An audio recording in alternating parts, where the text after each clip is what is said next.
Aproveito para a gente seguir analisando, portanto, esses números e principalmente analisar o que vai acontecer nessa semana com o Gabriel Barros, o economista-chefe da Rio Asset. Gabriel, obrigada por conversar com a gente. Muito bem-vindo aqui no Money. Bom dia. Bom dia, Manuel. Sempre um prazer.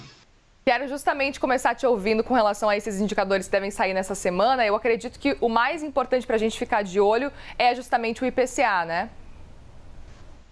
O IPCA vai ser a cereja do bolo, né? Vai ser o indicador mais importante, ainda que os outros dados também tenham sua relevância, né? O dado do CAGED, por exemplo, também é bem importante, porque a gente já viu o mercado de trabalho dando uma esfriada, né? Reduzindo um pouco esse ímpeto de geração de vagas, mas de todos os indicadores da semana, de fato, o IPCA vai ser o mais importante.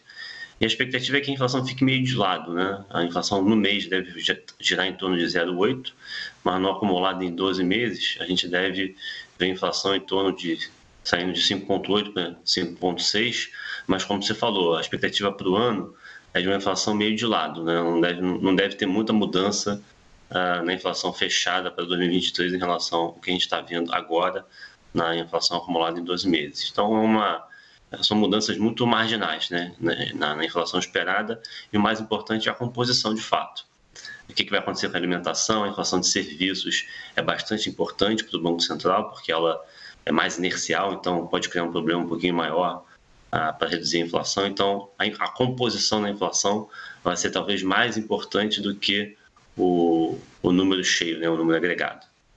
E, Gabriel, a gente está na expectativa também com relação às especulações aí do novo teto de gastos, que deve sair a nova regra fiscal por parte da ala da Fazenda. Quero te ouvir com relação a essa expectativa também, porque esse também é um motivo para que o governo federal, para que a Fazenda fique esperando também talvez uma queda aí nos juros por parte do Banco Central ao apresentar essa nova regra fiscal, né? Qual que é a sua avaliação?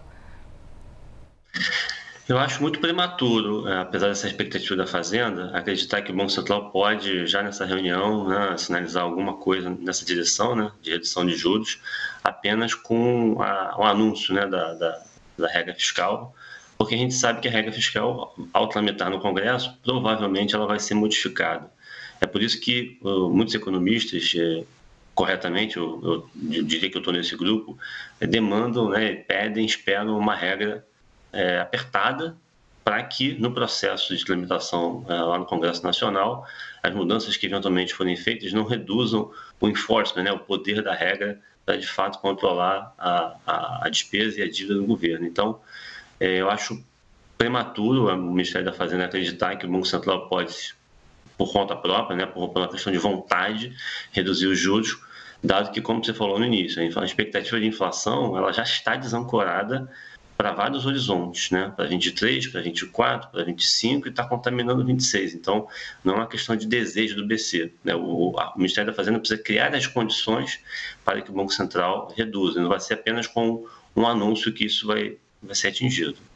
Perfeito, Gabriel. Peço que você continue com a gente, porque a gente vai falar agora o que podemos esperar, a agenda também da semana, mas pelo mundo. Aí logo mais a gente volta a conversar para analisar também os outros pontos. Por quê?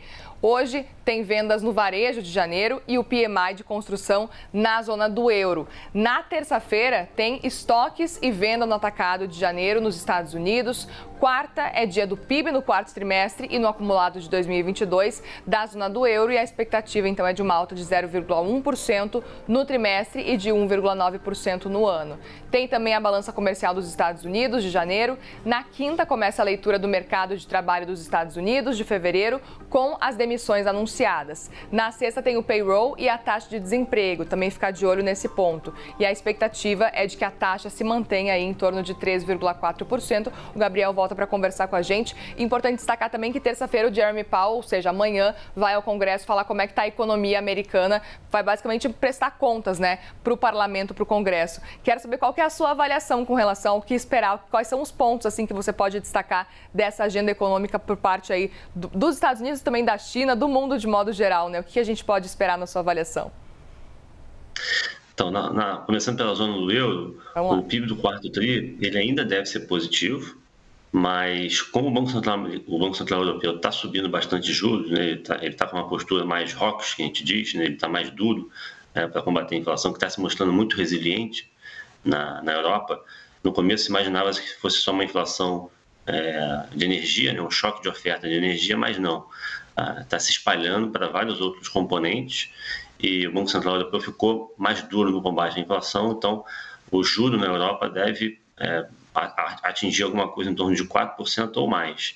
Isso é super importante porque a gente sabe que tem alguns países europeus, como Portugal, Itália, Grécia e Espanha, que têm as contas públicas desequilibradas, né? O custo de rolagem da dívida é alto, então é importante a gente acompanhar não só o PIB, né, do quarto tri, mas como o Banco Central Europeu está sinalizando que vai apertar mais, isso deve desacelerar a economia, então o PIB é para baixo, né, na Europa, e a gente precisa acompanhar esses efeitos colaterais no custo fiscal, né, de rolagem da dívida. Nos Estados Unidos, o dado de mercado de trabalho vai ser muito importante, assim como a fala do presidente do Fed, mas os dados de mercado de trabalho vão ser extremamente relevantes porque o último dado vem muito forte, né? A economia americana, os indicadores coincidentes estão mostrando uma economia ainda muito resiliente, muito forte, que não está sendo sensibilizada por todo o aumento de juros que já foi dado. Então vai ser muito importante a gente acompanhar o dado de mercado de trabalho nos Estados Unidos e vai também sair bastante dado de produção da indústria, venda de varejo, confiança da zona do euro e particularmente da Alemanha, que é um outro país super relevante aí para a Europa. Vai ter dado da China, como você falou, e também do Japão, né? Vai ter bastante dado importante para a atividade econômica no Japão. Então, é uma semana super relevante aí do ponto de vista econômico, vai sair um bocado de coisa.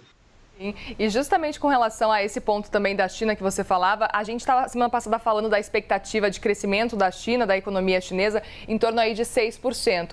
Ontem teve a divulgação, como a Priscila Asbeck muito bem falou, que ficou definido então oficialmente cerca de 5% desse crescimento. Esse crescimento um pouquinho mais baixo, um pouquinho mais fraco do que era previsto, acabou surpreendendo e pode ter algum impacto também na economia ou não? Então, foi importante esse anúncio porque, no fundo, o que as autoridades econômicas chinesas estão sinalizando é que não vão buscar o crescimento a qualquer custo. Eles estão um pouco mais preocupados com a composição desse crescimento, com a qualidade do crescimento. E o que é um sinal super relevante, porque a gente viu que no passado recente, né, um excesso de estímulos criou uma bolha, né, essa bolha estourou, que foi no setor imobiliário. Então, ao reduzir essa expectativa de crescimento, eles sinalizam que estão mais preocupados com a composição, com a qualidade, o que é super importante para o crescimento chinês de médio prazo, né? Então, apesar de um crescimento talvez um pouco menor do que o mercado estava imaginando, a consistência, né, desse crescimento está indicando que vai ser de melhor qualidade. Então, apesar de matematicamente ser um pouquinho menor do que o mercado estava imaginando, eu acho a notícia positiva porque mostra que eles estão preocupados com a qualidade, não só com algo de curtíssimo prazo, né, mas com o crescimento econômico de médio prazo da China. Bem, Gabriel Barros, economista-chefe da Rio Asset, que sempre conversa com a gente aqui no Money. Obrigada pela participação mais uma vez. Um ótimo dia e uma boa semana também para você.